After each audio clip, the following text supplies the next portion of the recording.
తెలంగాణ ఉద్యమ రోజులను BRS working president KTR గుర్తు చేసుకున్నారు. ఉద్యమ సమయంలో వరంగల్ జైల్లో తనకు ఎదురైన ఓ హాస్యభరిత సంఘటనను పంచుకుంటూ ఆ రోజుల జ్ఞాపకాలను నెమరవేసుకున్నారు.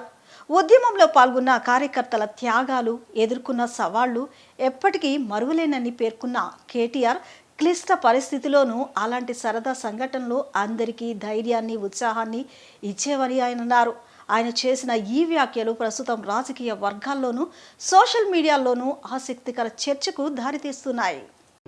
ఇది సరిగ్గా నవంబర్ 29 రోజు వరంగల్ జైల్లో ఆ రోజు రాత్రి అంతా అక్కడే గడిపినాం.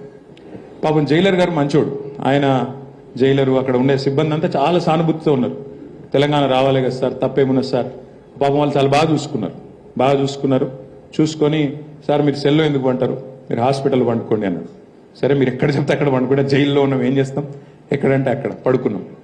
తెల్లారు లేపిండ్రు 6 గంటలకు. ఛాయ్ తాగుతారా అన్నారు. ఛాయ్ తాగుతుంటే ఓకే ఛాయ్ తాగినా. గడ్డం చేసుకుంటారా అన్నారు. ఏం పని పాడైతుంది జైల్లో, సరే మీ ఇష్టం ఏం చేయమంటే అది చేస్తాను అన్న. అక్కడ బయట తీసుకుపోయిన కూర్చోబెట్టి చెట్టు కింద కూర్చోబెట్టి గడ్డం చేస్తుండ్రు. ఒక ఆయన పిలిచిండు, ఒక సోదరుని పిలిచిండు, బార్బర్ను.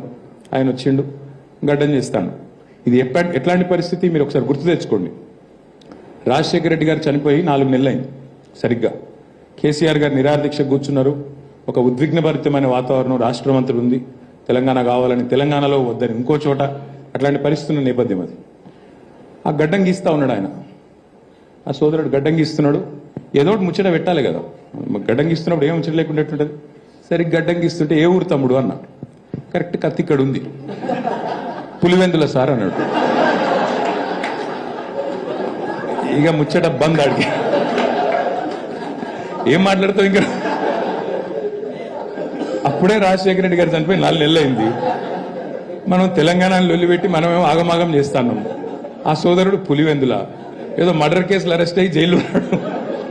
కత్తి ఇక్కడ ఉంది. ఇంకేం మాట్లాడతాం. వామ్మో ఇదట ఉందని చెప్పి ఏం మాట్లాడకుండా ఆయన నవ్వి లేదు సార్, నాకు రాజశేఖర రెడ్డి గారు అంటే ఇష్టమే, కానీ కేసీఆర్ గారు అంటే ఇష్టం. నాకు ఫైటర్లు ఇష్టం సార్. ఫైటర్ ఎవరైనా సరే, ఏదైనా సరే కొట్లాడేటోళ్ళు అంటే ఇష్టం సార్ అని చెప్పి చాలా మర్యాదగా. సో ఇప్పుడు నారు గారు చెప్పగానే నాకు వెంటనే నేను ఫ్లాష్ బ్యాక్లోకి వెళ్ళిపోయాను. సో కార్టూనిస్ట్ ఇట్లా కూడా తయారవుతారు అన్నట్టు. అంటే మనం మెడ మీద కత్తి పెట్టి నా కార్టూన్ ఎట్లుంది చెప్తా వస్తా. రాజకీయ నాయకులు కూడా ఫెసిలిటీ ఉంటే బాగుండు, కానీ మాకు లేదు.